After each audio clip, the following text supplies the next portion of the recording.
Jemaat yang dikasihi Tuhan Yesus Kristus, kami presbiter bertugas GPIB Jemaat Genta Kasih Surabaya mengucapkan selamat datang dan selamat beribadah di hari Pentakosta.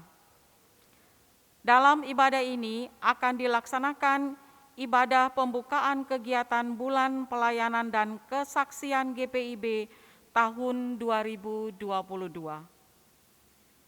Kiranya ibadah ini berkenan kepada Tuhan, serta menjadi perjumpaan yang penuh syukur atas karya keselamatan yang Tuhan nyatakan bagi kita. Pemberitaan firman pada ibadah ini adalah Pendeta Helen Luhulima Hukum, MTH. Adil K. Talino, Bacuramin K. Saruga, Basengat K. Jubata.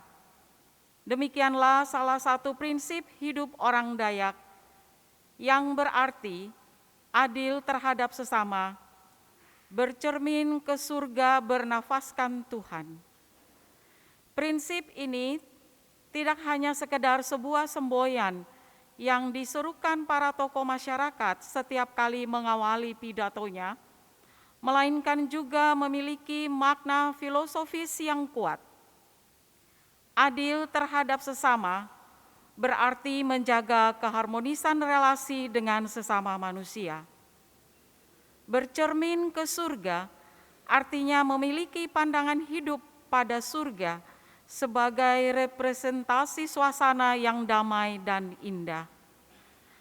Alam merupakan perwujudan surga dunia. Sebab itu, masyarakat Dayak sangat menghormati bahkan hidup bersahabat dengan alam sampai saat ini. Bernafaskan Tuhan berarti pengakuan bahwa segala sesuatu yang ada di dunia bersumber dari Tuhan dan akan kembali kepadanya. Prinsip ini mengatur sedemikian rupa pola relasi antara manusia, alam, dan Tuhan. GPIB turut menjiwai falsafah hidup ini karena GPIB pun hadir di wilayah masyarakat Dayak. Bahkan selain di Sumatera, pos pelayanan dan kesaksian GPIB terbanyak berada di Pulau Kalimantan. Hari ini bersama seluruh jemaat GPIB Protestan di Indonesia bagian Barat, kita akan memulai rangkaian kegiatan bulan pelayanan dan kesaksian tahun 2022. Pembukaan bulan Pelkes tahun ini juga bertepatan dengan hari Pentakosta dan hari lingkungan hidup sedunia. Hal ini bukanlah sebuah kebetulan, tetapi bagian dari rencana indah Tuhan bagi GPIB.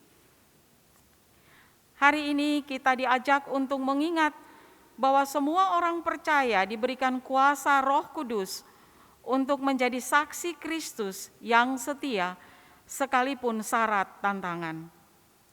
Kuasa Roh Kudus inilah yang memampukan gerejanya untuk terus melakukan karya pemberitaan Injil mulai dari kota hingga desa. Kuasa Roh Kudus juga memampukan para pelayannya untuk menghadirkan damai sejahtera Tuhan bagi seluruh ciptaan.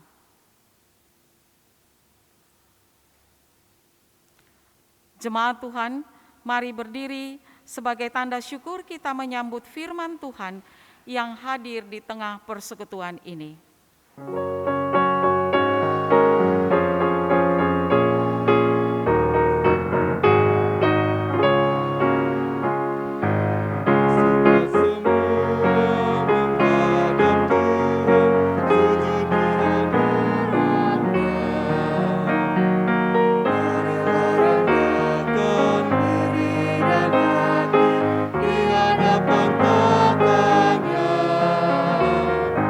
Dalam kekudusan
Pertolongan kita adalah dalam nama Tuhan yang menjadikan langit dan bumi.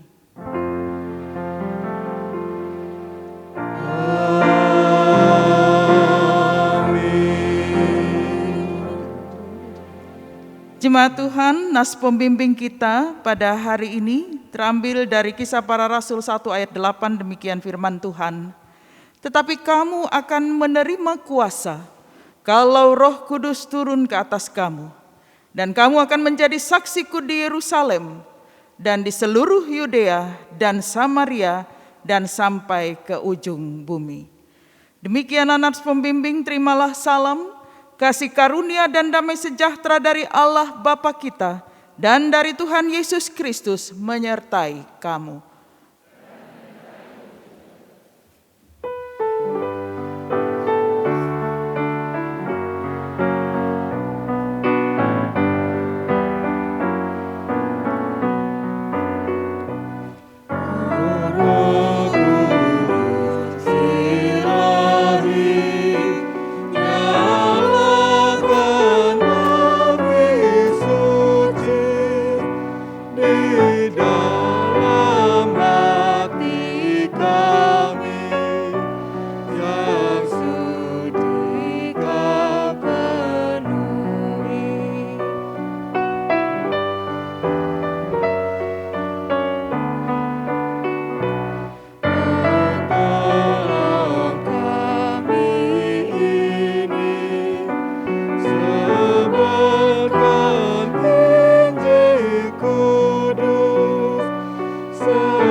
Jemaat Tuhan, dengan rasa sesal dan malu, marilah mengaku dosa di hadapan Tuhan yang diucapkan secara berbalasan.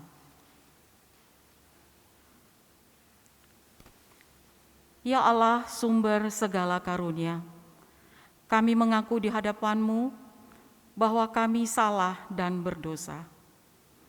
Bagaimanapun kami berusaha menutupinya di hadapan-Mu dan sesama, namun kami tahu bahwa sebenarnya tidak ada yang tersembunyi bagi-Mu.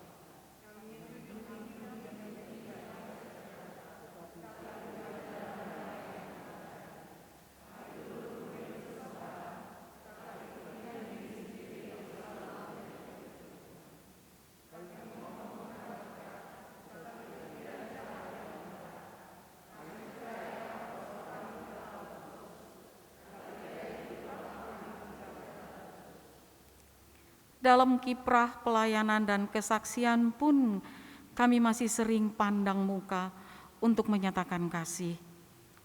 Padahal Engkau mengasihi kami tanpa syarat.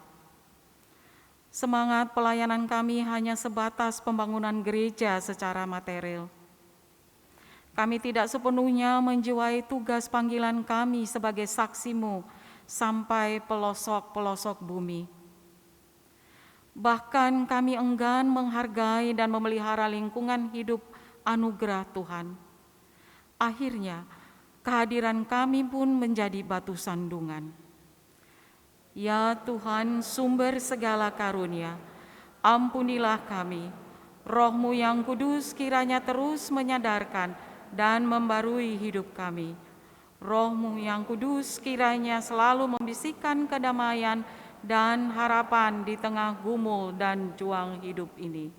Roh-Mu yang kudus kiranya senantiasa memberdayakan kami untuk berkiprah sebagai saksi-saksi-Mu. Ya Tuhan, sumber segala karunia, kasihanilah kami.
kepada setiap orang yang telah mengaku dosa dan bertobat. Saudara-saudara, pada hari ini disampaikan berita anugerah pengampunan sebagaimana yang tertulis dalam kitab Yeskiel 36 ayat 25 sampai 27 yang menyatakan demikian: Aku akan mencurahkan kepadamu air yang jernih yang akan mentahirkan kamu dari segala kenajisanmu dan dari semua berhala-berhalamu. Aku akan mentahirkan kamu. Kamu akan kuberikan hati yang baru dan roh yang baru di dalam batinmu, dan aku akan menjauhkan dari tubuhmu hati yang keras, dan kuberikan kepadamu hati yang taat. Rohku akan kuberikan di dalam batinmu, dan aku akan membuat kamu hidup menurut segala ketetapanku, dan tetap berpegang pada peraturan-peraturanku dan melakukannya. Berdasarkan firman Tuhan ini, sebagai pelayan Yesus Kristus, kami memberitakan bahwa pengampunan dosa telah berlaku dalam nama Bapa dan Anak dan Roh Kudus.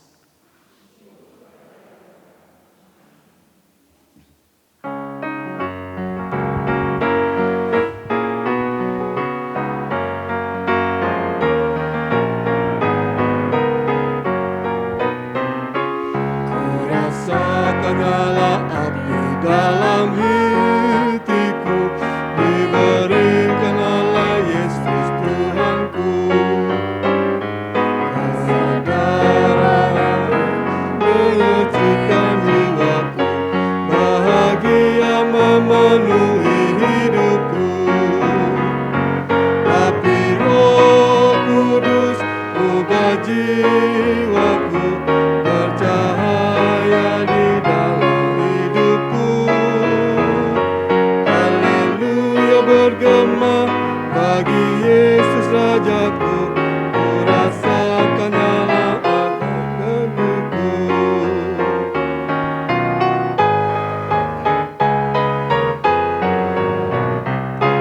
Ku rasakan nyala api dalam hidupku, jiwaku bersorak bergema. Sukacita penuh Yesus hapus dosaku, ku tetap percaya pada janjinya. Api Roh Kudus ubah jiwaku, bercahaya di dalam hidupku. Haleluya, bergema bagi Yesus Rajaku, ku rasakan api di hatiku. Jemaat Tuhan, marilah kita berdiri untuk mendengar perintah hidup baru. Efesus pasal 6 ayat 10 sampai 20 adalah perintah hidup baru bagi kita yang berbunyi demikian. Di bawah judul perlengkapan rohani. Akhirnya hendaklah kamu kuat di dalam Tuhan, di dalam kekuatan kuasa-Nya. Kenakanlah seluruh perlengkapan senjata Allah, supaya kamu dapat bertahan melawan tipu muslihat iblis. Karena perjuangan kita bukanlah melawan darah dan daging, tetapi melawan pemerintah-pemerintah, melawan penguasa-penguasa, melawan penghulu-penghulu dunia yang gelap ini, melawan roh-roh jahat di udara.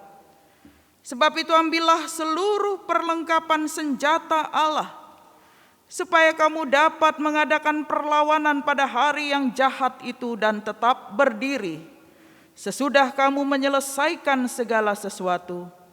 Jadi berdirilah tegap, berikat pinggangkan kebenaran dan berbaju sirahkan keadilan. Kakimu berkasutkan kerelaan untuk memberitakan Injil damai sejahtera. Dalam segala keadaan, pergunakanlah perisai iman, Sebab dengan perisai itu kamu dapat memadamkan semua panah api dari si jahat. Dan terimalah ketopong keselamatan dan pedang roh, yaitu firman Allah, dalam segala doa dan permohonan.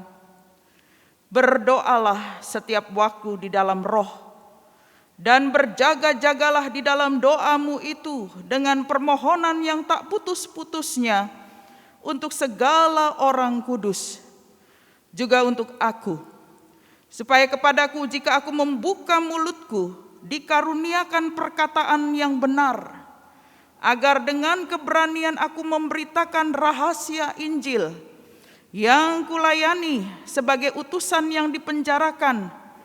Berdoalah supaya dengan keberanian aku menyatakannya sebagaimana seharusnya aku berbicara. Demikianlah perintah hidup baru, kiranya Roh Kudus menolong kita mewujudkan kemuliaan Allah dalam seluruh hidup dan kesaksian kita di dunia.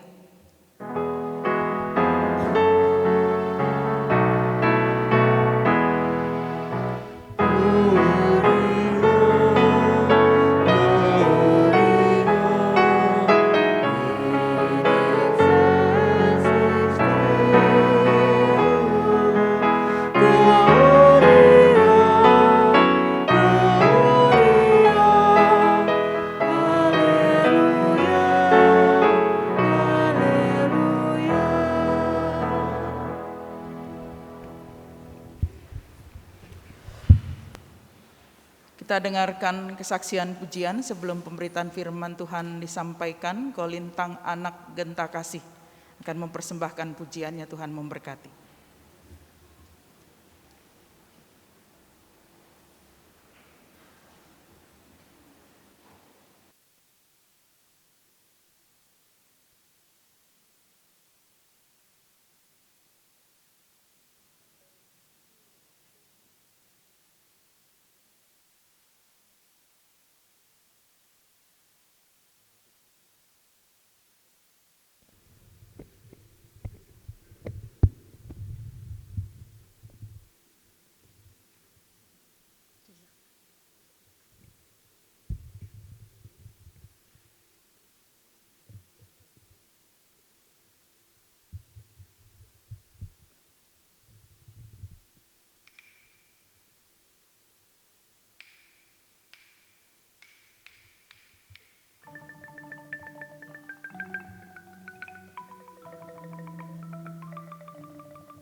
Kasih-Mu Bapa,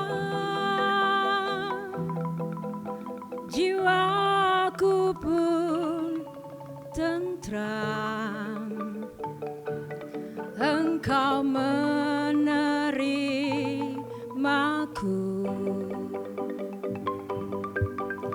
dengan sepenuhnya, walau dunia melihat rupa, namun Kau memandangku sampai ke dalaman hatiku.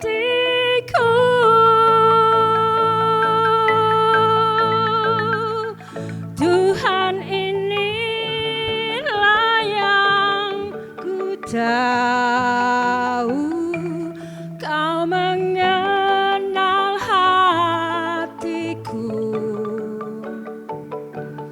jauh melebihi semua yang terdekat sekalipun. Tuhan, inilah yang ku mau, yang menjaga hatiku supaya kehidupan memancar senang tiasa.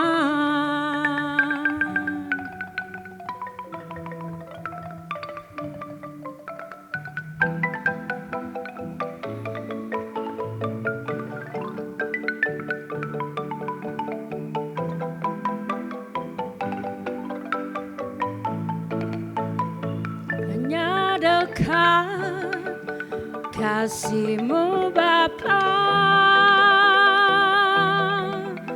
jiwaku pun tentram. Engkau menerimaku dengan sepenuhnya. Walau dunia melihat rupa,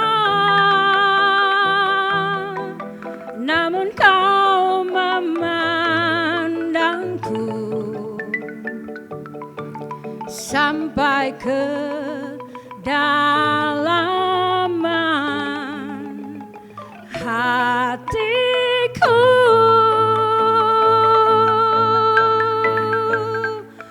Tuhan, inilah yang ku tahu, Kau mengenal hatiku jauh melebihi semua yang terdekat sekalipun. Tuhan, inilah yang ku mau, Kau menjaga hatiku supaya kehidupan memancar senang tiasa.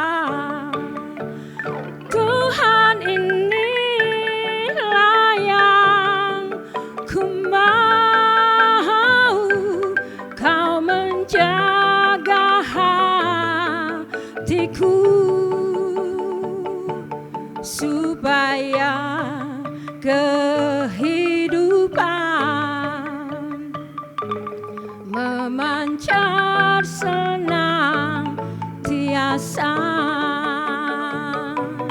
memancar senang tiasa.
Ku cari-cari langkah hidup yang lebih pasti, hidup penuh kemenangan setiap hari. Suatu saat Yesus panggilku menjadi pekerja melayani, jadi saksi bagi Dia. Bukan sembarang pekerja, la la la, Yesusku luar biasa. La la la, Dia raja segala raja. La la la, memanggilku menuai ladangnya, hanya anugerah semata. La la la, aku dipakai olehnya. La la la, sungguh amat istimewa, menjadi pekerja Kristus yang mulia.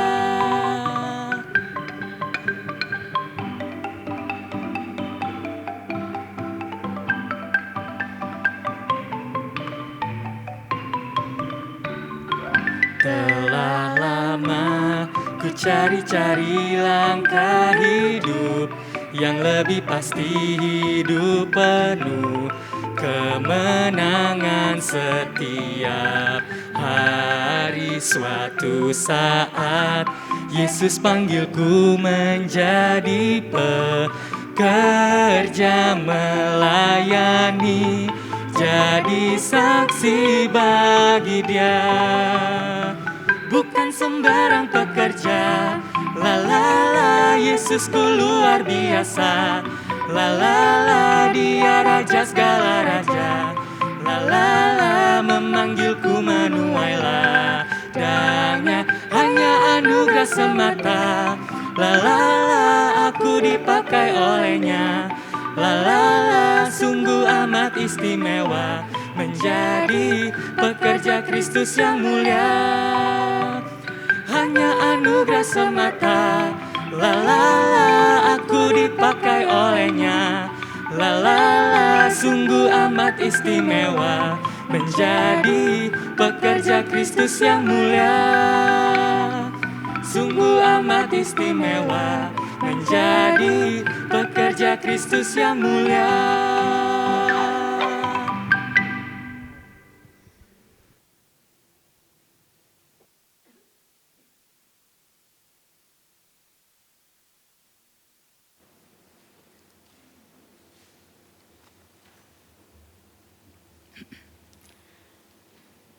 Terima kasih untuk Kolintang Anak Genta Kasih yang sebenarnya bukan anak lagi ya, tapi dari situlah mereka memulai awal pelayanan mereka.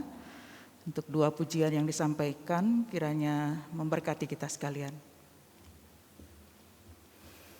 Mari Bapak Ibu kita mengarahkan hati kita untuk menerima firman Tuhan yang disampaikan pada hari Pentakosta ini dari Kisah Para Rasul pasal 19 ayat 1 sampai 12.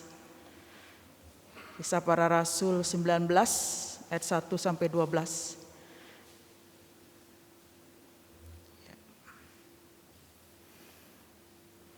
Mari kita berdoa sebelum kita merenungkan bagian dari firman Tuhan ini. Kita berdoa. Terima kasih ya Tuhan, kalau kami sudah ada di hari Minggu ini, sebagaimana kami ada setiap hari Minggu dalam ibadah hari Minggu.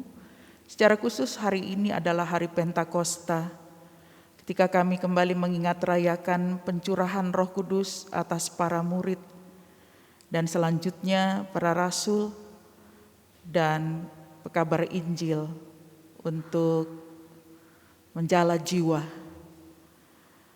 agar mereka boleh menerima Injil.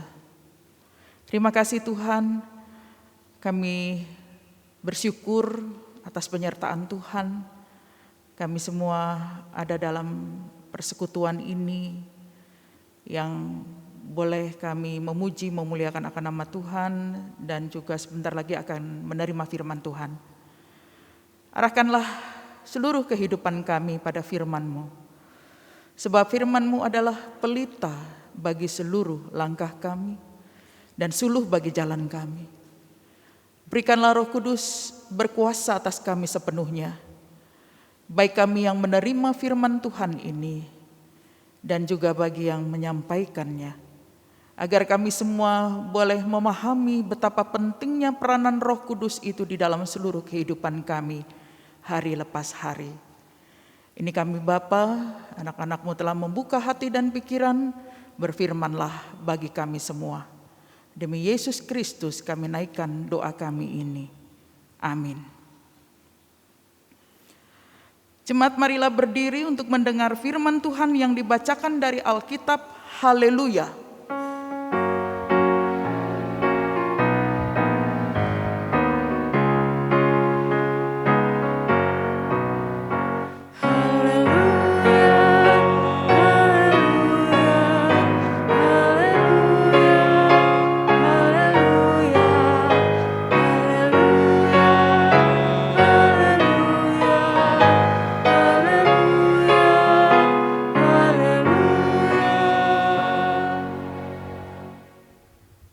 Bacaan Alkitab hari ini terambil dari Kisah Para Rasul pasal 19 ayat 1 sampai 12 yang menyatakan, ketika Apolos masih di Korintus, Paulus sudah menjelajah daerah-daerah pedalaman dan tiba di Efesus. Di situ didapatinya beberapa orang murid. Katanya kepada mereka, "Sudahkah kamu menerima Roh Kudus ketika kamu percaya?" Akan tetapi mereka menjawab dia, "Belum, bahkan kami belum pernah mendengar bahwa ada Roh Kudus." Lalu kata Paulus kepada mereka, "Kalau begitu, dengan baptisan manakah kamu telah dibaptis?" Jawab mereka, "Dengan baptisan Yohanes." Kata Paulus, "Baptisan Yohanes adalah pembaptisan orang yang telah bertobat." Dan ia berkata kepada orang banyak bahwa mereka harus percaya kepada Dia yang datang kemudian daripadanya, yaitu Yesus. Ketika mereka mendengar hal itu, mereka memberi diri mereka dibaptis dalam nama Tuhan Yesus. Dan ketika Paulus menumpangkan tangan di atas mereka, turunlah Roh Kudus ke atas mereka, dan mulailah mereka berkata-kata dalam bahasa roh dan bernubuat. Jumlah mereka adalah kira-kira 12 orang. Selama 3 bulan Paulus mengunjungi rumah ibadat di situ dan mengajar dengan berani. Oleh pemberitaannya ia berusaha meyakinkan mereka tentang kerajaan Allah. Tetapi ada beberapa orang yang tegar hatinya. Mereka tidak mau diyakinkan, malahan mengumpat. Jalan Tuhan di depan orang banyak. Karena itu Paulus meninggalkan mereka dan memisahkan murid-muridnya dari mereka, dan setiap hari berbicara di ruang kuliah Tiranus. Hal ini dilakukannya 2 tahun lamanya, sehingga semua penduduk Asia mendengar firman Tuhan, baik orang Yahudi maupun orang Yunani. Oleh Paulus, Allah mengadakan mujizat-mujizat yang luar biasa. Bahkan orang membawa sapu tangan atau kain yang pernah dipakai oleh Paulus dan meletakkannya atas orang-orang sakit. Maka lenyaplah penyakit mereka dan keluarlah roh-roh jahat. Demikian pembacaan Alkitab. Firman Tuhan dengan segala kekayaannya diam di antara kamu, dan ucaplah syukur kepada Allah.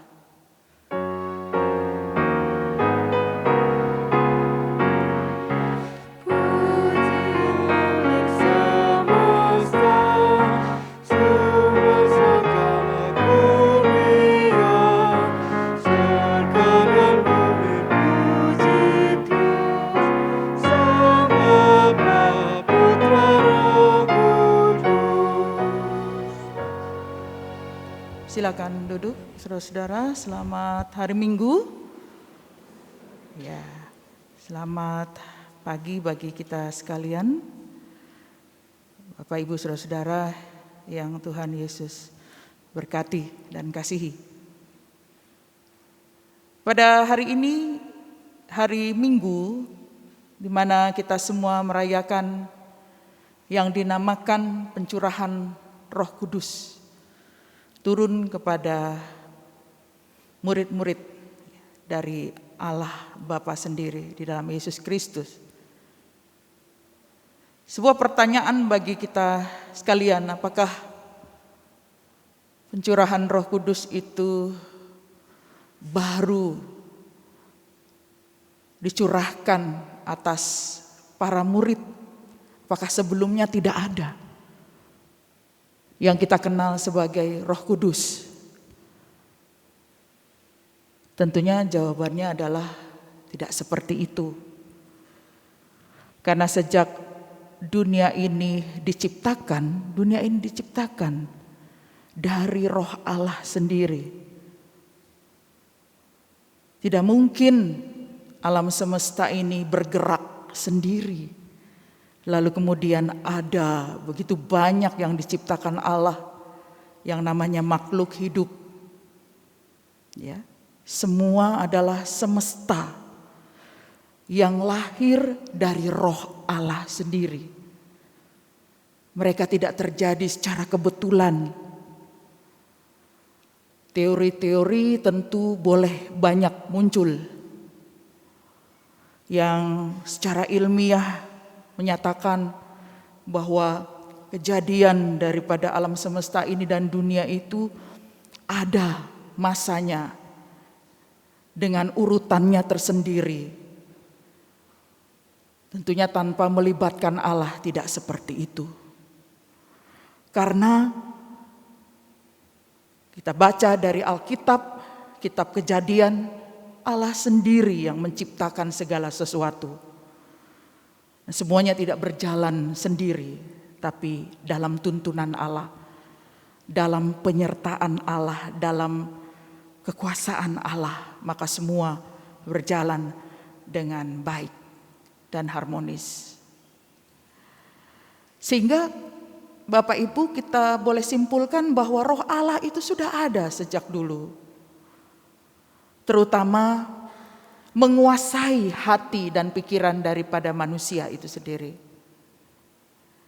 Hanya kalau kita pelajari dari kesaksian Alkitab, banyak manusia yang menutup hati dan juga hidupnya untuk dikuasai Roh Allah.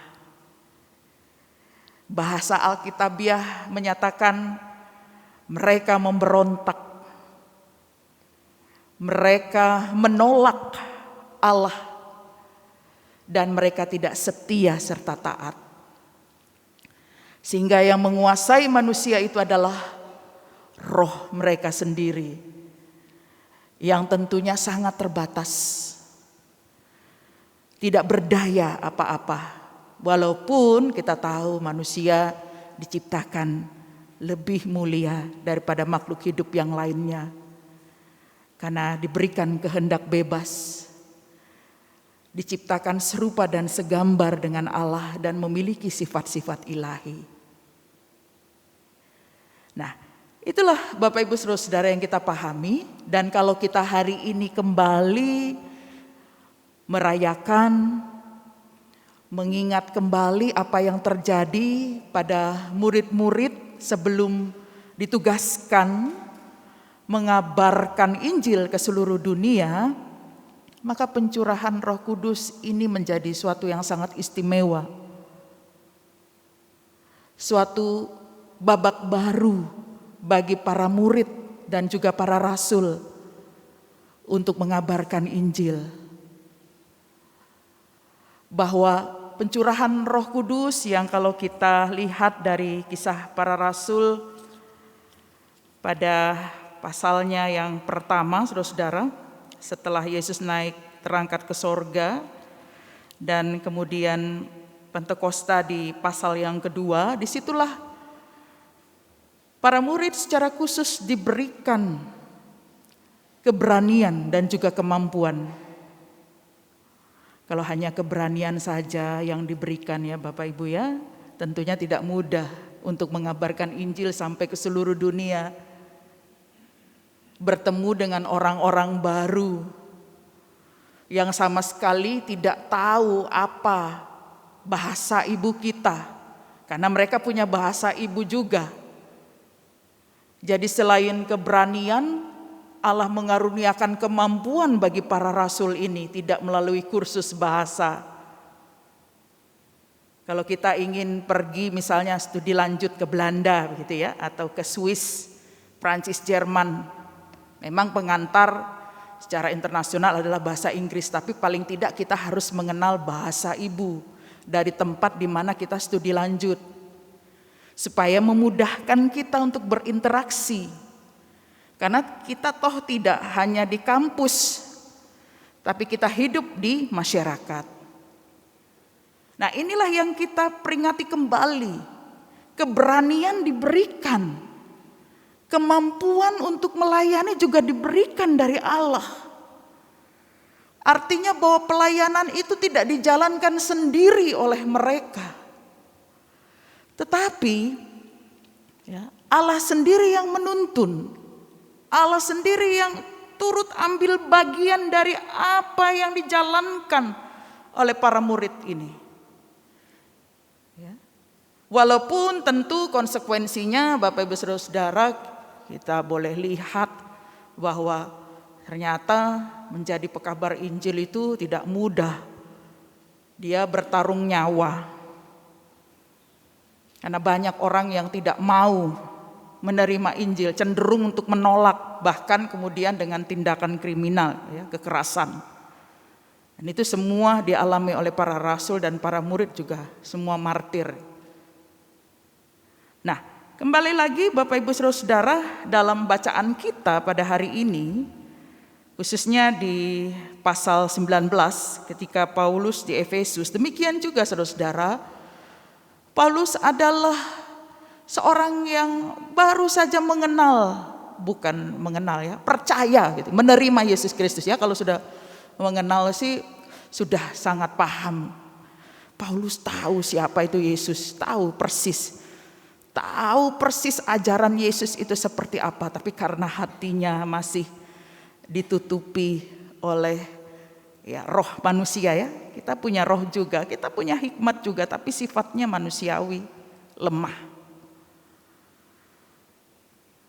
Maka ketika dia menerima Yesus Kristus, dia tidak lagi sekolah teologi seperti saya untuk melayani.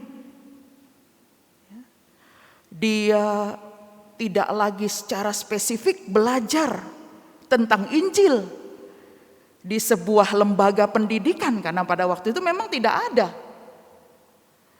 Tapi dia hanya mendengar cerita dari para murid, dari orang-orang yang sudah bertemu dengan Yesus Kristus. Dari situ saja.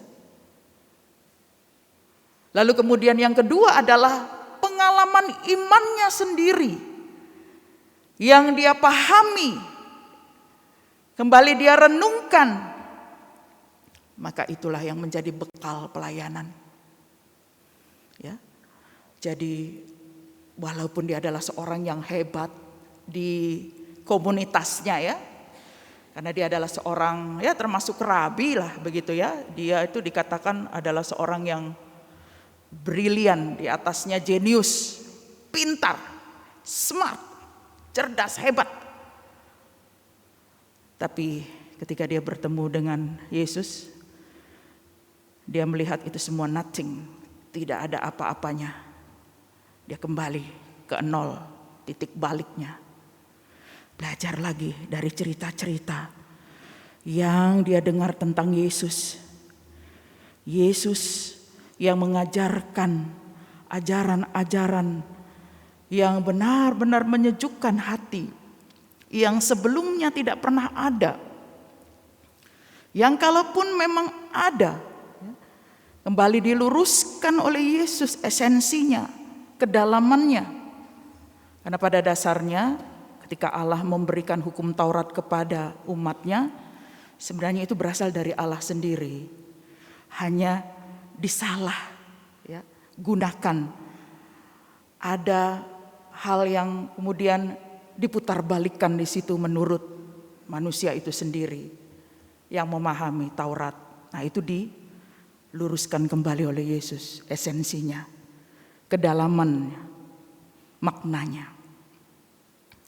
Nah, saudara-saudara, demikianlah akhirnya Paulus belajar sendiri dari pengalaman kehidupannya ya. Tidak mudah.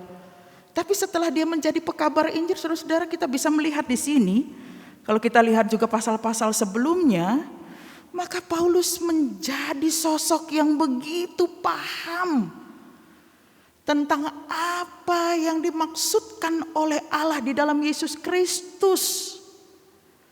Dia memberikan pengajaran yang sehat.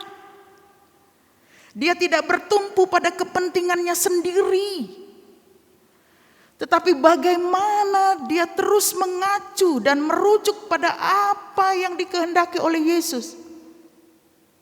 Walaupun dia bertemu dengan Yesus dalam penglihatan ya, tapi itulah yang mengubahkan kehidupannya. Jadi tadi saya sudah sampaikan, keberanian Tuhan berikan bagi setiap orang yang percaya untuk menjalani hidup. Tapi bukan itu saja, kemampuan untuk memahami firman Tuhan. Dan tentunya disertai dengan relasi yang baik yang kita bina dengan Tuhan sendiri. Tanpa itu semua saudara-saudara, khususnya kuncinya ini, relasi yang baik dengan Tuhan, tidak mungkin kita dapat menjalankan kehidupan kita ini dengan kemampuan kita dan keberanian kita. Kalau Bapak Ibu lihat di sini dalam bacaan kita ya saudara-saudara ya, ketika ada begitu banyak orang di situ ya, Paulus di Efesus, lalu kemudian ada murid-murid juga, dan di situ ada percakapan bersama-sama dengan murid dan juga orang-orang banyak di situ yang ditugaskan untuk mengabarkan Injil. Paulus memberikan ajaran yang sesungguhnya bahwa mereka harus dibaptiskan di dalam nama Yesus. Ya. Dan inilah bentuk baptisan yang terus diteruskan oleh tradisi gereja, dibaptiskan dalam nama Bapa, Anak, dan Roh Kudus. Lalu kemudian disitulah Roh Kudus hadir di antara para murid, lalu mereka menyebar untuk mengabarkan Injil. Nah, pada ayat selanjutnya, ayat 8, ya, ayat 8, bagaimana Paulus dengan berani meyakinkan tentang kerajaan Allah. Tetapi ada beberapa orang yang tegar hatinya, mereka tidak mau diyakinkan, malah mengumpat jalan Tuhan di depan banyak orang. Apa yang dilakukan oleh Paulus, Bapak Ibu bisa lihat dalam cerita ini, kisah ini. Paulus meninggalkan mereka dan memisahkan murid-muridnya dari mereka. Ya, tidak ada pemaksaan di situ. Kalaupun ada yang tidak mau menerima, tegar hatinya, mereka menyerahkannya dalam pimpinan Tuhan. Tidak ada perlawanan di situ. Karena Yesus sendiri mengajarkan janganlah membalas kejahatan dengan kejahatan, tapi balaslah kejahatan dengan kebaikan. Ini ajaran Yesus Kristus yang dilakukan oleh Paulus dan menjadi contoh di tengah-tengah orang banyak tentang kehadiran para pengikut Kristus itu yang sungguh-sungguh menekankan tentang kasih. Dan apa yang dilakukan saudara-saudara? Memisahkan dengan mereka yang mengumpat, yang membenci. Lalu dan setiap hari berbicara di ruang kuliah Tiranus. Artinya apa Bapak Ibu Saudara-saudara? Ketika ada perlawanan dari orang-orang sekitar, maka yang mereka lakukan adalah tidak membalas perlawanan itu, tetapi mereka semakin dekat dengan Tuhan dengan mendalami firman Tuhan itu. Paulus berbicara tiap hari di ruang kuliah Tiranus, artinya pendalaman Alkitab itu tetap terus dilakukan. Tidak boleh putus. Hanya karena orang-orang itu tidak mau menerima Injil.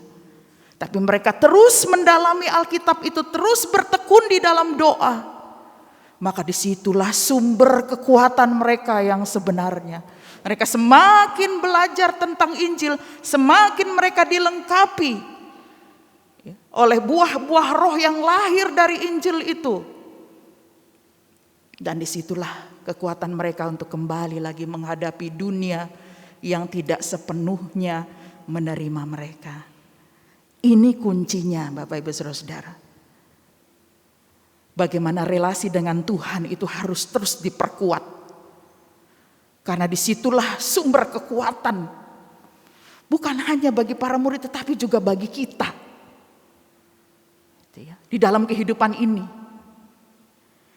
Karena kita terus berhadapan bukan hanya dengan orang-orang yang ada di sekitar kita, tetapi dengan diri kita sendiri. Peperangan yang paling sulit adalah berperang dengan diri kita sendiri. Melawan keegoan kita, keangkuhan kita. Ya. Pemikiran kita sebagai manusia biasa. Dan itu tidak mudah. Karena itu hari ini kita belajar tentang bagaimana Roh Kudus itu kita perlukan setiap hari. Untuk kita minta. Tapi bukan hanya sekedar kita minta. Tapi bagaimana kita membuka hati bagi kehadiran Roh Kudus itu.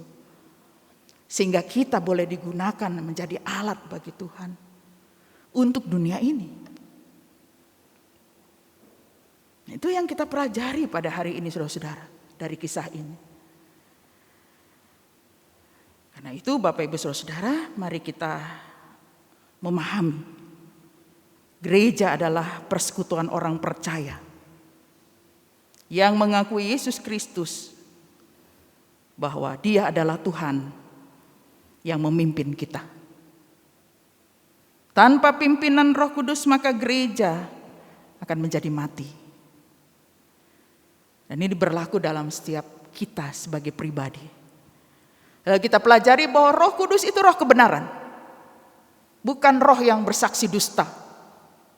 Bukan roh yang menjebak kita menjadi hancur. Itu roh kebenaran dari Allah. Ya.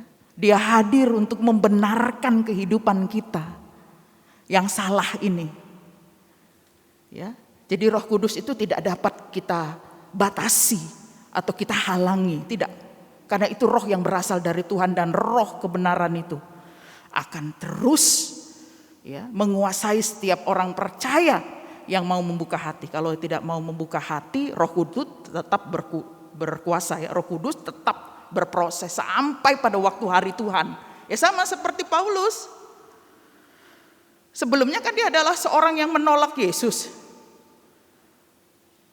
Ya, tapi pada harinya, indah pada waktunya ya, Yesus menangkap Saulus yang kemudian menjadi Paulus ini. Dia menjadi buta beberapa hari.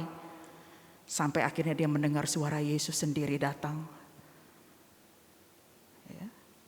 Jadi artinya yang kita semua yang paham tentang kisah ini, pemahaman ini, jangan lagi menutup hati. Jangan sampai tunggu seperti Saulus yang ditangkap oleh Yesus lalu kemudian menjadi Paulus. Dan hidupnya kemudian menjadi berbeda. Lalu kemudian saudara-saudara, hal yang lain yang kita bisa pahami, kuasa Roh Kudus itu sepenuhnya akan berkarya di dalam kehidupan kita. Sehingga kita dapat menyentuh dunia. Ketika Roh Kudus itu bekerja di dalam kehidupan kita, maka disitulah Tuhan akan menolong kita untuk melaksanakan segala tugas dan karya kita di tengah-tengah dunia.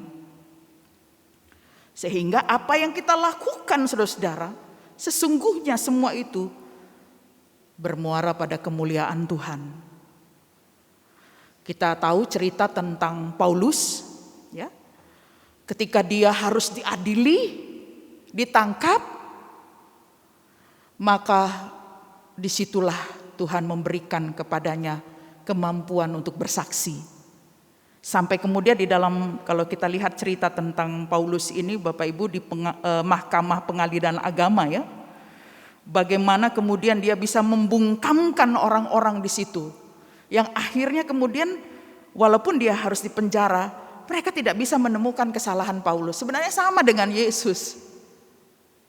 Gitu ya. Apa sih kesalahan Yesus itu? Mengajarkan kasih kok diadili, dipenjara.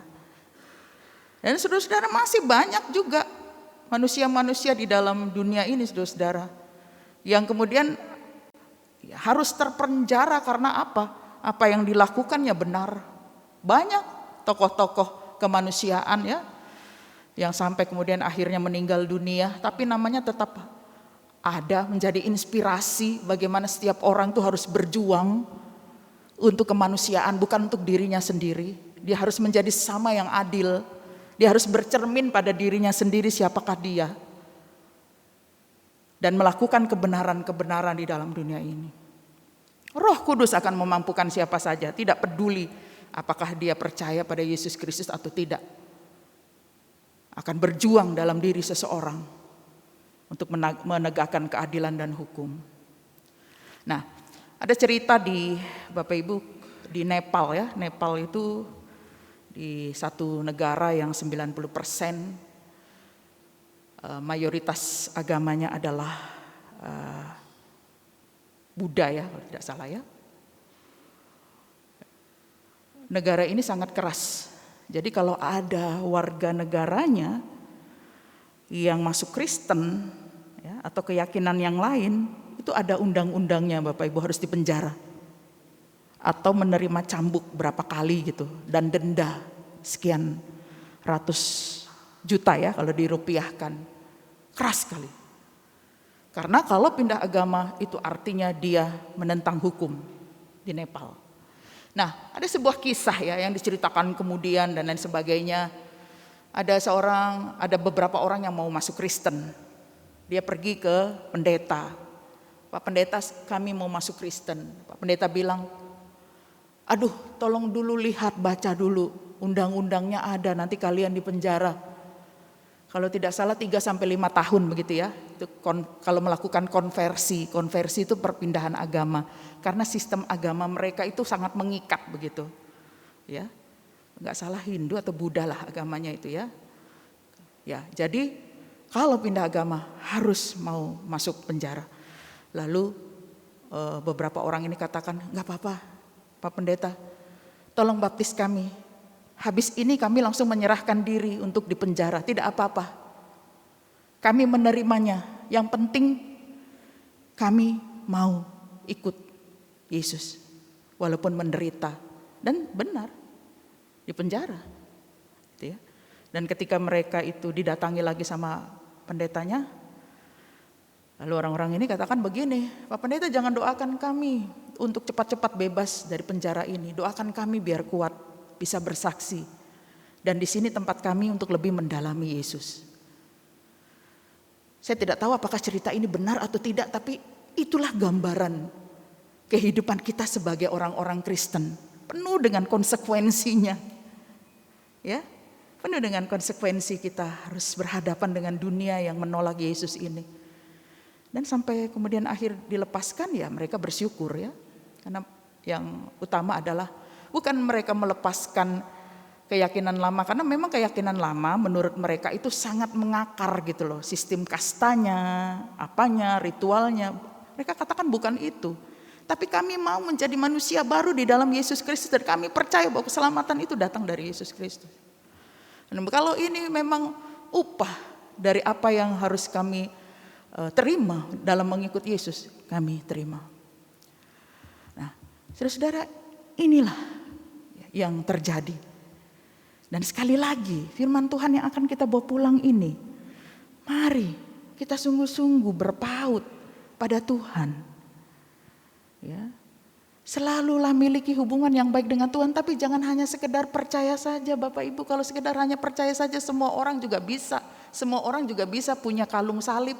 Semua orang juga bisa baca buku rohani Kristen. Semua orang juga bisa berpelayanan. Tapi yang sesungguhnya yang Yesus inginkan, lakukanlah kehendakku. Jadilah pelaku-pelaku firman Tuhan. Karena pada dasarnya ya hakikatnya bahwa kalau kita tidak melakukan apa yang Tuhan kehendaki, sebenarnya kita mati secara rohani. Dan itu yang dikritisi oleh Yesus untuk pemuka-pemuka agama. Kamu ini semua munafik. Mulutmu, bibirmu memuliakan Tuhan, hatimu jauh dari Tuhan. Buat apa? Ya, saya kan pernah katakan ya, kalau sekedar jadi follower semua juga bisa. Tapi yang sesungguhnya menjadi murid Yesus itulah yang harus kita gumuli setiap hari. Menjadi murid Yesus yang setia, sejati. Harus menyangkal diri. Gitu ya. Memikul salib lebih-lebih. Lalu kemudian mengikut Dia. Mengikut Dia itu artinya bahwa Dia berjalan di depan dan kita ikuti apa yang menjadi arahan dan petunjuk Dia. Nah, ini menjadi perenungan kita bersama di hari Pentakosta. Semoga kita punya, Roh Kudus pasti menjamah setiap Bapak, Ibu dan saya ya, untuk memahami tentang peranan Roh Kudus ini di dalam seluruh kehidupan kita. Tuhan pasti mampukan kita untuk memahami, pasti. Indah pada waktunya Tuhan berproses bagi kita semua. Yang ujungnya agar nama Tuhan dimuliakan. Dan apa yang kita bawa ini boleh disaksikan oleh setiap orang bahwa di dalam kita ada Tuhan Yesus. Tuhan memberkati kita sekalian. Amin.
Jemaat Tuhan, mari berdiri bersama-sama kita mengikrarkan pengakuan iman rasuli dengan hati dan mulut dan sikap yang sempurna. Masing-masing kita berkata, aku percaya kepada Allah Bapa yang Maha Kuasa, Halik langit dan kepada Yesus Kristus anaknya yang tunggal Tuhan kita, yang dikandung daripada Roh Kudus, lahir dari anak darah Maria, yang menderita di bawah pemerintahan Pontius Pilatus, disalibkan, mati dan kuburkan, turun ke dalam kerajaan.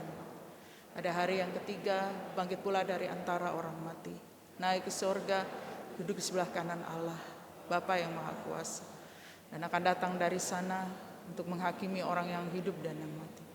Aku percaya pada Roh Kudus, gereja yang kudus dan am, persekutuan orang kudus, pengampunan dosa, kebangkitan daging dan hidup yang kekal. Silakan duduk. Saudara, mari kita menyapa Tuhan di dalam doa kita. Mari kita bersatu di dalam doa. Bapa, terima kasih kalau pada pagi menjelang siang hari ini kami semua ada dalam rumah Tuhan ini beribadah. Kami bersyukur Tuhan, sebab kami boleh kembali lagi mempelajari firman Tuhan tentang bagaimana kehidupan murid-murid dan rasul-rasul di tengah-tengah pelayanan mereka mengabarkan Injil. Tentunya tidak mudah karena mereka harus menghadapi tantangan, ancaman, bahkan penolakan dari banyak orang. Tetapi kami boleh melihat bahwa Allah tidak membiarkan mereka melayani sendiri. Mereka semua yang berpaut padamu Tuhan dan berlindung padamu akan senantiasa dilindungi dan disertai.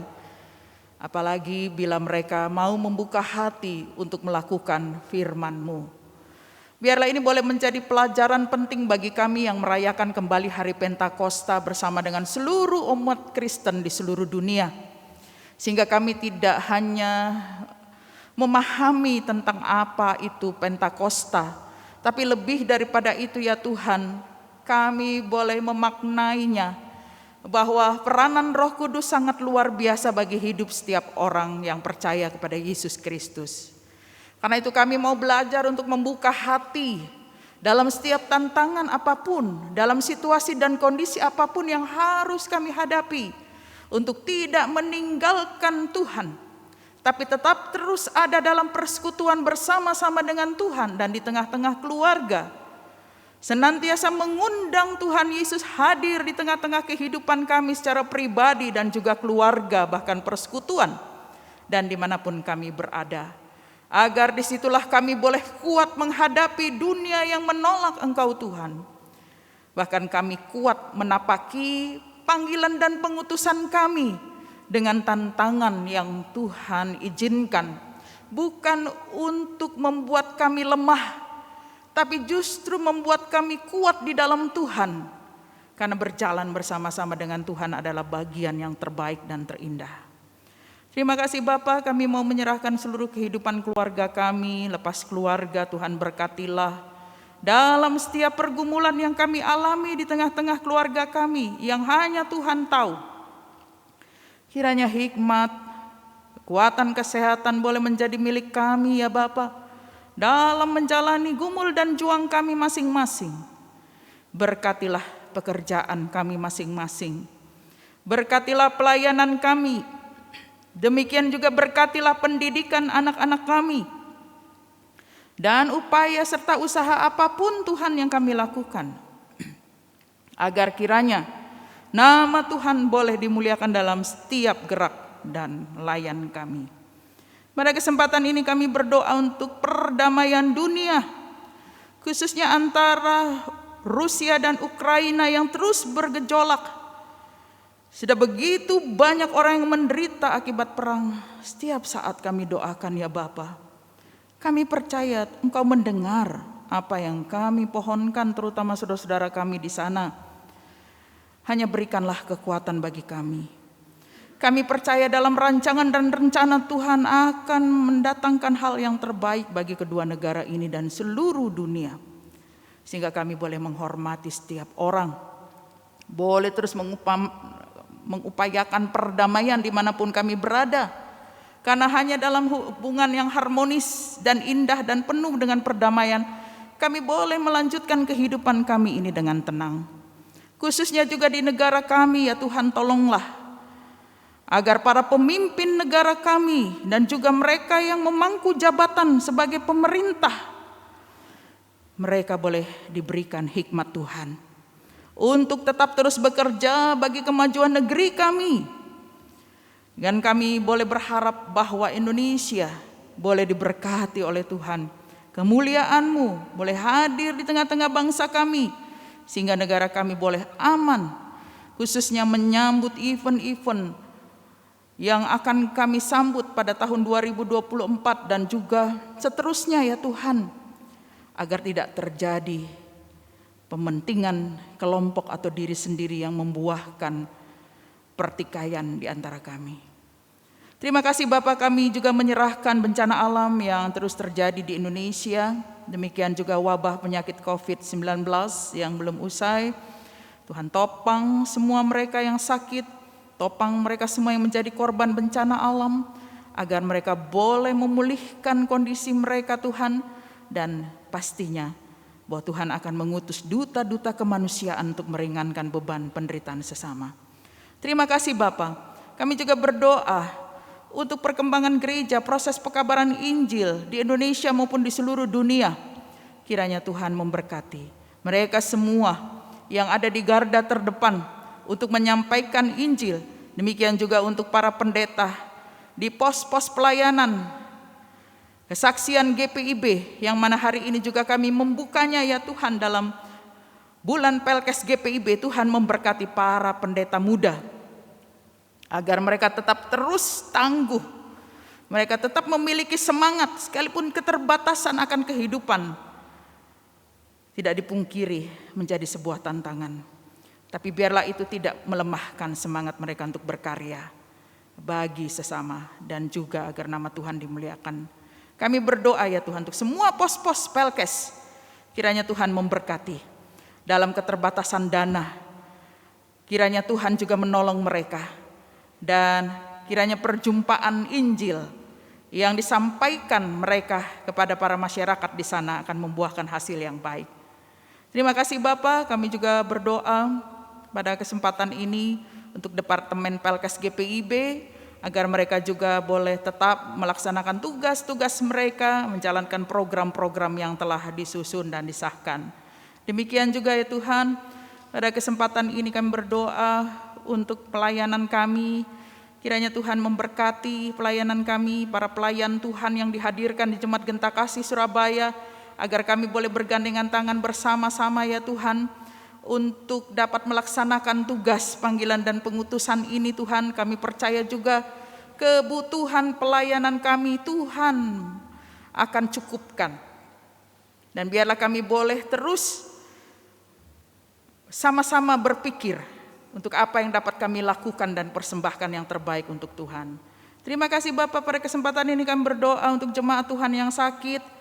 Kami tetap doakan bagi lanjut usia juga yang dirawat di rumah sakit maupun di rumah-rumah, ataupun mereka yang sakit. Pada kesempatan ini berdoa untuk Bapak Pendeta Frans Wanta, yang berdoa bagi Ibu Lili Haba, kami berdoa untuk Ananda Junior Nanlohi, demikian juga untuk Bapak Parmin Sucipto, Ibu Wiwi Suhelmina, Ibu Ani Pais, Ibu Meni Mamahit, Ibu Deni Siahaya, Ibu Matilda Roy, Bapak Imam Hidayat, Ibu Nur Yose, Bapak WJ Patikawa. Dan juga yang belum kami sebutkan satu persatu Tuhan. Tuhan Yesus jamah mereka semua ini. Kasihilah mereka semua ini Bapa, agar mereka boleh kuat dan sehat kembali. Demikian juga ya Tuhan untuk semua hal yang kami gumuli di dalam pelayanan kami ini ya Tuhan. Tuhan memberkati. Bagi warga jemaat yang berulang tahun dalam sepekan ke depan juga Tuhan memberkati. Kiranya pertambahan usia boleh disikapi dengan ucapan syukur, karena semua ini berasal dari Tuhan, sehingga mereka boleh memaknai pertambahan usia ini untuk lebih baik lagi daripada waktu yang sebelumnya. Demikian juga kami mendoakan bagi anak-anak yang mempersiapkan ujian kenaikan kelas ataupun yang saat ini sedang mencari sekolah. Kiranya Tuhan tolong anak-anak-Mu ini Bapa, agar mereka boleh mendapatkan pendidikan, tempat pendidikan yang diharapkan. Tuhan buka jalan semua, dan mereka boleh dapat melanjutkan ke jenjang yang lebih tinggi. Juga bagi yang belum mendapatkan pekerjaan, Tuhan tolong buka jalan yang ada. Semua yang bergumul dalam kehidupan ekonomi, Tuhan akan menguatkan. Terima kasih ya Bapa, kami serahkan seluruh kehidupan kami ya Tuhan sepanjang hari ini dalam setiap aktivitas.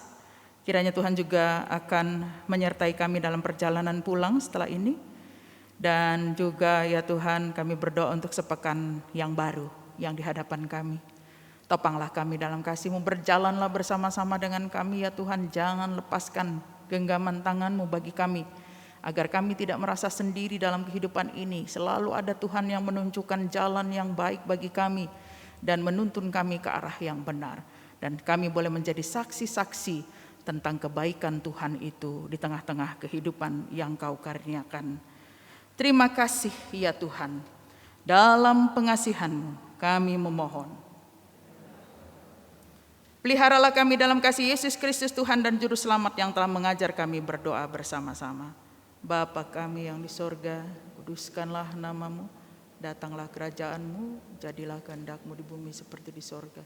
Berilah kami pada hari ini makanan kami yang secukupnya, dan ampunilah kami akan segala kesalahan kami, seperti kami juga mengampuni orang yang bersalah pada kami. Dan jangan bawa kami ke dalam pencobaan, lepaskanlah kami daripada yang jahat. Yang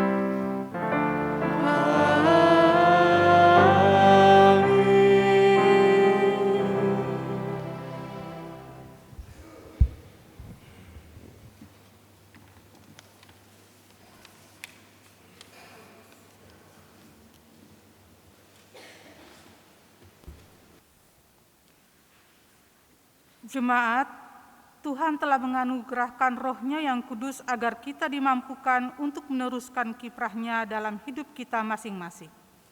Saat ini kita dipanggil untuk menyatakan syukur kepada Tuhan atas karunia yang telah diberinya itu. Kiranya apa yang kita persembahkan, baik materi maupun diri, bahkan hidup ini, menjadi persembahan yang berkenan kepadanya. Ingatlah pesan Alkitab, maka sekarang sama seperti kamu kaya dalam segala sesuatu, dalam iman, dalam perkataan, dalam pengetahuan, dalam kesungguhan untuk membantu, dan dalam kasih-Mu terhadap kami. Demikianlah juga hendaknya kamu kaya dalam pelayanan kasih ini. Pada ibadah ini dibuka kotak persembahan, kotak persidangan sinode tahunan, dan konven pendeta.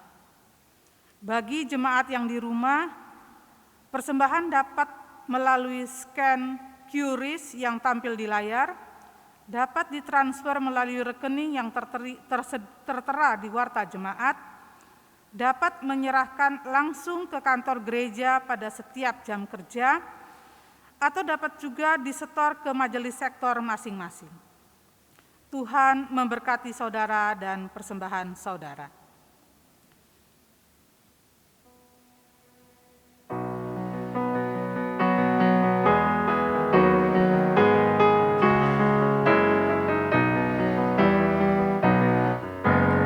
Oh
Jemaat, mari berdiri menyerahkan persembahan ini kepada Tuhan dalam doa syukur. Mari kita berdoa.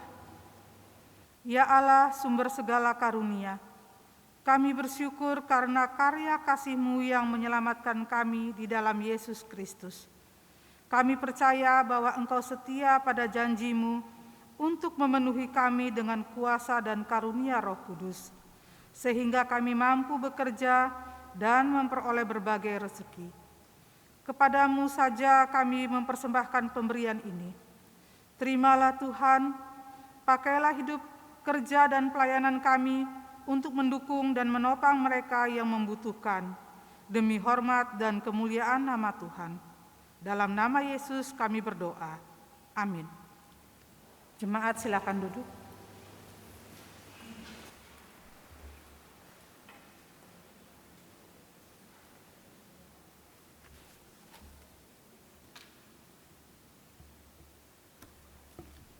Jemaat yang Tuhan Yesus kasihi, mohon perhatian sejenak untuk mengikuti warta lisan Minggu 5 Juni 2022. Ucapan terima kasih. Majelis Jemaat GPIB Gentakasih Surabaya mengucapkan terima kasih kepada Pendeta Helen Luhu Lima Hukom MTH yang telah melayani ibadah Hari Pentakosta dan pembukaan bulan pelayanan dan kesaksian GPIB pagi ini. Kiranya Tuhan Yesus memberkati Ibu Pendeta dan keluarga. Juga kepada seluruh majelis bertugas, Kolintang Anak Gentakasih, organis, pemandu lagu, operator multimedia, dan tim Satgas COVID-19 Gentakasih yang telah melayani dalam pelayanan ibadah Minggu hari ini. Tuhan Yesus memberkati dalam pelayanan dan keluarga. Peribadahan Pelkat dan ibadah keluarga, ibadah Pelkat PKP, GP, serta ibadah keluarga dalam sepekan berjalan ini, mohon Bapak Ibu Saudara untuk melihat di dalam warta jemaat. Mohon perhatian jemaat sekalian untuk boleh hadir dalam ibadah tersebut. Lowongan koster gereja. Kantor Majelis Jemaat GPIB Gentakasih Surabaya membutuhkan tenaga koster gereja. Adapun syarat-syarat yang dibutuhkan adalah sebagai berikut. Laki-laki berusia minimal 35 sampai dengan 50 tahun, pendidikan minimal SLA, SMA, dan sederajat, berbadan sehat jasmani dan rohani, bekerja dengan disiplin dan teliti, beragama Kristen, bersedia tinggal di gereja, diutamakan yang sudah menikah. Bagi yang berminat dapat mengirimkan surat lamaran ke Majelis Jemaat GPIB Gentakasih Surabaya. Nama-nama panitia pemilihan diaken dan penatua masa tugas 2022-2027. Berdasarkan surat Majelis Sinode GPIB nomor 0373/4 Romawi -22/MS 21 KPTS tanggal 5 April 2022 tentang peraturan pelaksanaan pemilihan diaken dan penatua masa tugas 2022 sampai 2027. Dan berdasarkan apa yang sudah dibicarakan pada sidang majelis khusus pada tanggal 29 Mei 2022, maka nama-nama berikut ini sudah diajukan kepada Majelis Sinode guna mendapatkan surat keputusan. Ketua Pendeta Helen Luhu Lima Hukom MTH. Wakil Ketua Saudari Evelyn Patikawa. Sekretaris Saudari Yemima Masela. Sekretaris 1 Nyonya Seri Jami.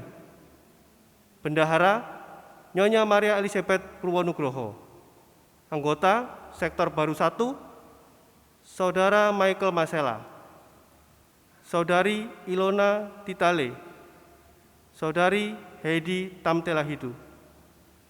Sektor Baru 2 Saudara Carlo Tendean, Saudari Amelia Danga. Sektor Baru 3 Saudara Marcel Sohoka, Saudara Kevin Rarume, Saudari Skerly Joseph. Sektor baru 4, Saudari VB Kambe, Saudara Gary Sitorus. Demikian informasi ini untuk diketahui oleh jemaat. Warga jemaat baru telah mendaftar menjadi jemaat baru di Jemaat GBIB Kentakasih Surabaya sebagai berikut. Nyonya Emilia Regina Nausuli beserta anak Yakob Israel, alamat Jalan Gunung Anyar Mas Selatan, Blok C2 nomor 7A, sektor pelayanan baru 4. Yang kedua, Bapak Joseph Daniel Tombokan beserta 2 anak, Joska Dava Allegra Tombokan dan Dandra Jovan Alexi Tombokan. Alamat Jalan Medoan Asri Utara 12, P32, sektor pelayanan baru 2. Majelis Jemaat dan seluruh jemaat mengucapkan selamat bersekutu dalam kegiatan pelayanan di jemaat kami. Tuhan Yesus memberkati. Apabila Bapak, Ibu, Saudara hadir pada ibadah ini, dimohon untuk berdiri sehingga dapat diperkenalkan kepada jemaat. Ada di atas Bapak Ibu sekalian. Selamat bersekutu Pak bersama dengan Majelis Jemaat GBIB Kentakasih. Pemberitahuan pindah tempat tinggal. Telah menginformasikan surat pindah tempat tinggal kepada kantor gereja sebagai berikut. Yang pertama, Nyonya Sally Is Kurman, tempat tinggal lama Rungkut Permai 10, Blok G nomor 7, sektor pelayanan baru 3, pindah ke tempat tinggal baru, Perumahan New Green Hill Residence 2, Blok FF nomor 6, sektor pelayanan baru 4, per April 2021. Yang kedua, Diaken Immanuel C.P. Patiselano bersama istri Nyonya Desi Luciana Orpa Patiselano Jami, tempat tinggal baru Wisma Tirta Agung Asri 1, Kafling 12, Medoan, Surabaya, sektor pelayanan baru 4, per 29 Mei 2022. Yang ketiga, Diaken Jenny N. Ginting Rengkung bersama suami Bapak Rudi Francisco Ginting dan juga anak Jericho Manuel Ginting dan Stefan Marvin Ginting, tempat tinggal lama Rungkut Menanggal Harapan Blok S nomor 25, sektor pelayanan baru 3, pindah ke tempat tinggal baru Jalan Taman Wisma Medoan Selatan 1, Blok I nomor 5, sektor pelayanan baru 2, per 29 Mei 2022. Demikian informasi ini untuk diketahui oleh jemaat. Ucapan terima kasih. Majelis Jemaat mengucapkan terima kasih atas persembahan dan sumbangan Bapak, Ibu, Saudara-saudari yang telah diterima sepekan yang lalu. Apabila terdapat kekeliruan dan kekurangan pada warta jemaat hari ini, mohon warga jemaat menyampaikan permasalahannya ke kantor sekretariat Majelis Jemaat pada setiap hari kerja untuk dapat diperbaiki sebagaimana mestinya. Kiranya Tuhan memberkati. Dan diinformasikan kepada jemaat bahwa setelah berkat dan penyerahan Alkitab, pendeta beserta presbiter yang bertugas akan berjalan ke pintu depan untuk salam presbiter kepada jemaat sekalian. Dan demi ketertiban dan kesehatan, mohon warga jemaat untuk tetap mengikuti arahan petugas pada saat meninggalkan gedung gereja. Sekian dan terima kasih atas perhatiannya. Selanjutnya, mari kita mengikuti pesan bulan Pelkes 2022 yang akan disampaikan oleh Majelis Sinode melalui pesan video.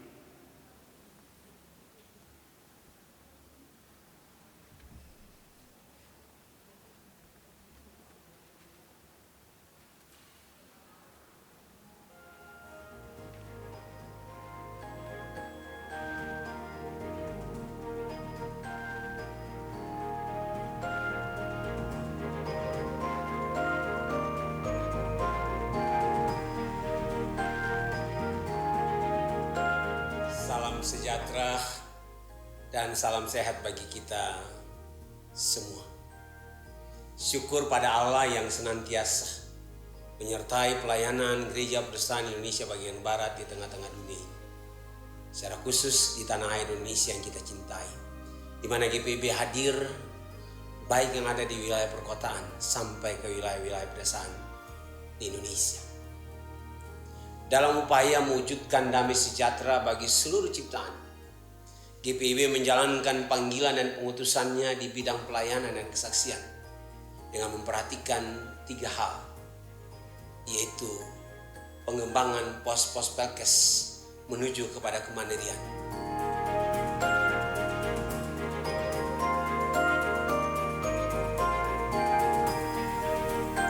kesadaran tangga bencana bagi seluruh warga jemaat GPIB dan juga masyarakat,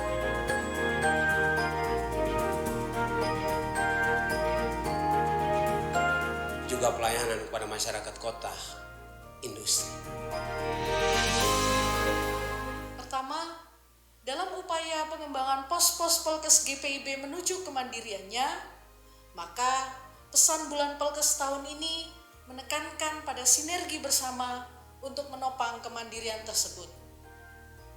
Salah satu bentuk sinergi yang terjadi tampak pada komitmen 82 jemaat pendamping yang mendampingi pos Pelkes dan Bajem GPIB sampai pelembagaan bahkan pasca pelembagaan. Tidak hanya itu, tentu saja keberadaan 247 jemaat GPIB yang lain beserta seluruh unit-unit misioner yang ada juga berjalan bersama dalam pengembangan pos Pelkes. Hal ini sejalan dengan harapan tema tahunan dalam mengoptimalkan sinergitas di GPIB. Pada tahun ini ada beberapa bakal jemaat yang bertumbuh dari pos Pelkes GPIB akan dilembagakan menjadi jemaat mandiri. 2 di antaranya menjadi tempat visitasi Pelkes, yaitu Bajem Ebenezer Kembayan Kalimantan Barat dan Bajem Hosana Loa Ulung Kalimantan Timur. Mengapa Kalimantan Barat dan Kalimantan Timur? Berdasarkan data pos Pelkes per Maret 2022, Mupel Kalimantan Barat memiliki jumlah pos Pelkes terbanyak, yaitu 78 pos Pelkes dan 7 bakal jemaat. Hal tersebut yang melatar belakangi pelaksanaan visitasi Pelkes dilakukan di Kalimantan Barat. Sementara di Kalimantan Timur menjadi sebuah upaya perhatian dan keterlibatan GPIB yang berkelanjutan terhadap wilayah dekat ibu kota Nusantara. Kedua, bulan Pelkes tahun ini masih berada di masa pandemi COVID-19. Kita patut bersyukur bahwa angka penularan virus semakin menurun dan beberapa aturan pemerintah terkait pembatasan dan perjalanan antar kota semakin longgar. Namun, status kebencanaan non-alam pandemi COVID-19 belum dicabut pemerintah. Mengingat pandemi COVID-19 akan berubah menjadi endemi, oleh karena itu melalui Subbidang Crisis Center GPIB mengingatkan agar penerapan protokol kesehatan tetap diberlakukan dalam lingkungan gereja.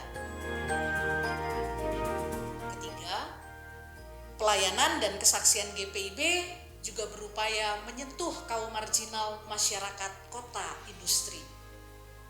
Diakonia karitatif, reformatif, dan transformatif terus diupayakan untuk selalu menjadi warna berpelayanan dan kesaksian GPIB. Pelayanan dan kesaksian GPIB juga berada di tengah kuatnya arus sebaran informasi.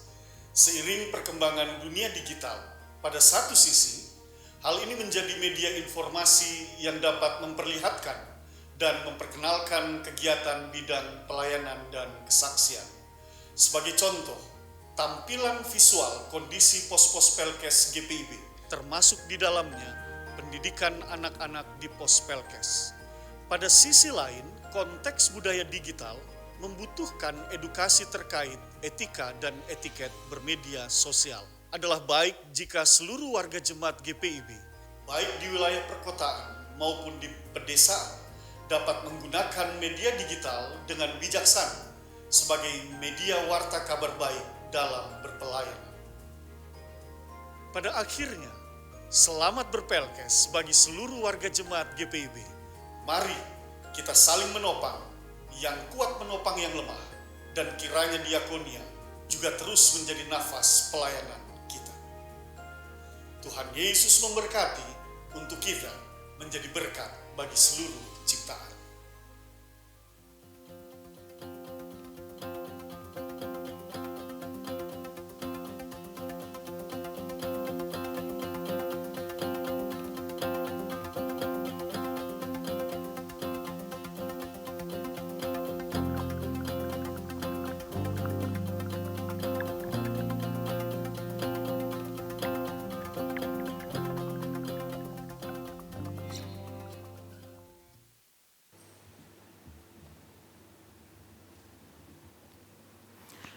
Jemaat Tuhan, mari kita berdiri. Terimalah amanat pengutusan tersebar di daerah-daerah dan pelosok-pelosok Indonesia, tentu tidak membuat semangat pelayanan dan kesaksian memudar. Justru GPIB hadir dengan penuh pengharapan, semangat, dan untuk melaksanakan panggilan dan pengutusannya kepada seluruh ciptaan. Jangan takut apalagi mundur, karena kuasa Roh Kudus senantiasa memperlengkapi dan memberdayakan kita dalam karya pelayanan dan kesaksian yang dipercayakan Tuhan bagi kita.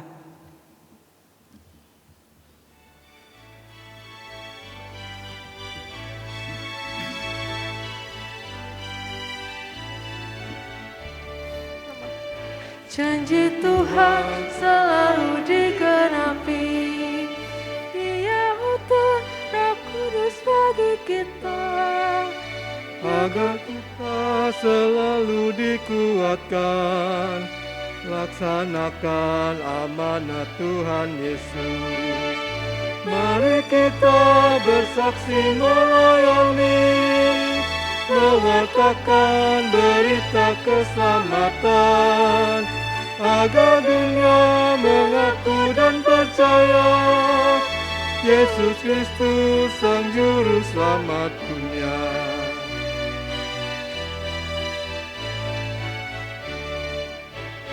Tuhan utus umat-Nya dalam dunia, jadi hamba yang patuh dan setia, bawa damai dan kasih yang sejati bagi orang yang dalam keresahan. Mari kita bersaksi melayani, mewartakan berita keselamatan, agar dunia mengaku dan percaya Yesus Kristus Sang Juru Selamat dunia. Jemaat Tuhan, arahkanlah hati dan pikiranmu kepada Tuhan, serta terimalah berkat-Nya. Tuhan memberkati engkau dan melindungi engkau. Tuhan menyinari engkau dengan wajah-Nya dan memberi engkau kasih karunia. Tuhan menghadapkan wajah-Nya kepadamu dan memberi engkau damai sejahtera.